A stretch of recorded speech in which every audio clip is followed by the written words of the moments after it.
Maandiko kwenye Biblia katika kitabu cha Mwanzo sura ya kwanza na ule mstari wa 26. Neno la Mungu linasema, au Mungu anasema, na tumfanye mtu kwa mfano wa sura yetu.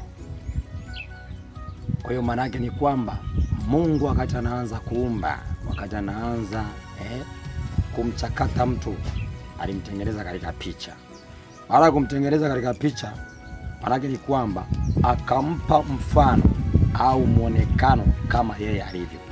Kwa hiyo kwa namna hiyo ni kwamba sisi tumeshirikishwa muonekano wa Mungu katika mfano wake.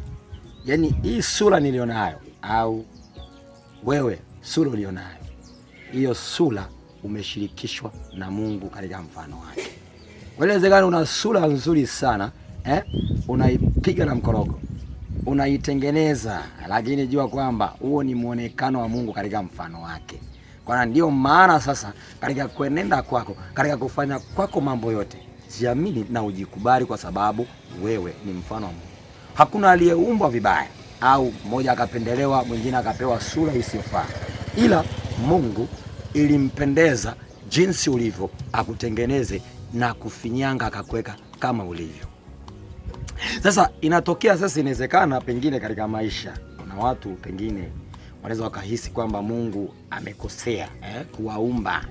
Wanahisi kabisa kwamba wakiingia katika halaiki wanaona wanachekwa, wanajishusha samani na kujishusha hadhi. Lakini naomba nikutie moyo tu kwamba Mungu ni mwema, anakupenda.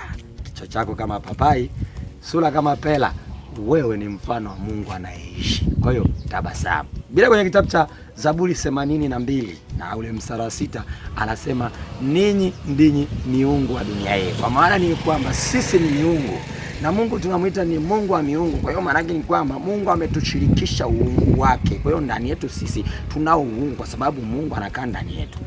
Kisoma kwenye Biblia waraka wa kwanza wa Yohana sura ya 4 mstari wa 4 pale kwamba Mungu aliye ndani yetu ni mkuu. Aliye ndani yetu ni mkuu sana. Kwa hiyo ndani yetu tunaye Mungu, kwa sababu kuna uungu ambao alitushirikisha sisi. Kwa hiyo sisi kumbe tunayaweza yote katika yeye atutiaye nguvu, kwa sababu ndani yake, ndani yetu sisi yeye anakaa. Kwa hiyo usife moyo wala kufadhaika juu ya maneno ya watu. Kusemwa kwako ni kama wanamuongezea mwendo chura tu. Wewe ni mzuri sana, wewe ni mfano. Ndio maana cheti chako unaweza kopia, cheti chako unaweza kaombea kazi Dodoma na ukapata ajira pasipo kupeleka original. Kwa hiyo kumbe Mungu ni original, alafu sisi ni copy. Kwa hiyo copy inaweza ikafanya mambo ya original, sisi tunaweza tukafanya mambo ambayo Mungu anaweza kayaamua, lakini katika uwepo wake. Amen. Kanda wa gesi, futa na korosho, IKP, Fortunatus Lata. Amen.